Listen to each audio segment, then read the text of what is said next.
My name is Jacob, and I enjoy discovering new things. Let's go on an adventure today and learn about a magnificent creature.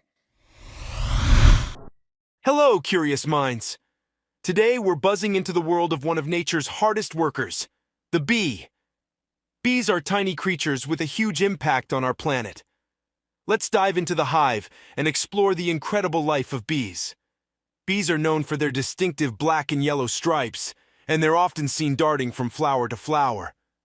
Bees live in homes called beehives, which have a unique structure. The most famous feature of a beehive is the honeycomb, which is made up of hexagonal cells. The hexagonal shape allows bees to use space efficiently for storing honey, pollen, and raising their young. Bees are pollinators, which means they help plants make new seeds and fruits. They do this by transferring pollen from one flower to another as they collect nectar. A bee's life is a journey. It begins as an egg laid by the queen bee. The egg hatches into a larva, which then transforms into a pupa. Finally, it emerges as an adult bee. A bee's lifespan varies depending on its role in the hive. Worker bees typically live for several weeks to a few months. In contrast, queen bees can live for several years. Drones, the male bees, have the shortest lifespan, usually living for a few weeks. Inside the hive, there are different roles for different bees. Queen bee, worker bees, drone bees. The queen bee is in charge. She lays all the eggs in the hive and is the mother of all the other bees. She's the busiest bee in the hive, and her presence ensures the hive's future. She can lay up to 2,000 eggs per day. Worker bees are all females, and they do many jobs.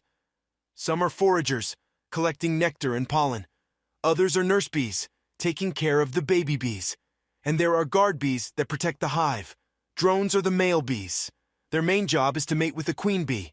They don't have stingers and don't do much work in the hive. Bees are expert producers. They create many remarkable products, but one of the most famous is honey. Here's how they make it. Worker bees collect nectar from flowers using their long, tube-like tongues. They store the nectar in a special honey stomach, separate from their own stomach. Back in the hive, the worker bees regurgitate the nectar and pass it to other worker bees.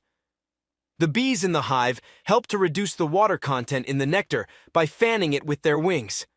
The nectar is then placed into hexagonal cells in the hive and sealed with beeswax. Enzymes from the bees turn the nectar into honey over time. Did you know that there are over 20,000 species of bees in the world? Honeybees are just one of them. These diverse species come in different shapes, sizes, and colors. They all have their unique roles in the ecosystems they inhabit. Now here's a fun challenge for you. Can a bee ever survive after stinging?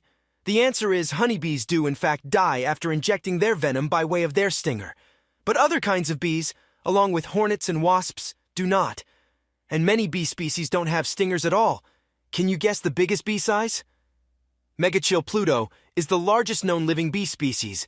It is found in Indonesia, with a wingspan of 63.5 mm, 2.5 in. And here's an interesting question. Do bees sleep? Well, bees don't sleep like humans do. They rest in the hive during the night, but their activity slows down. Bees are always on the move, working hard to keep the hive running. Thank you for joining us on this buzzworthy adventure. Keep exploring and learning about the wonders of the natural world. Until our next adventure, goodbye, curious minds.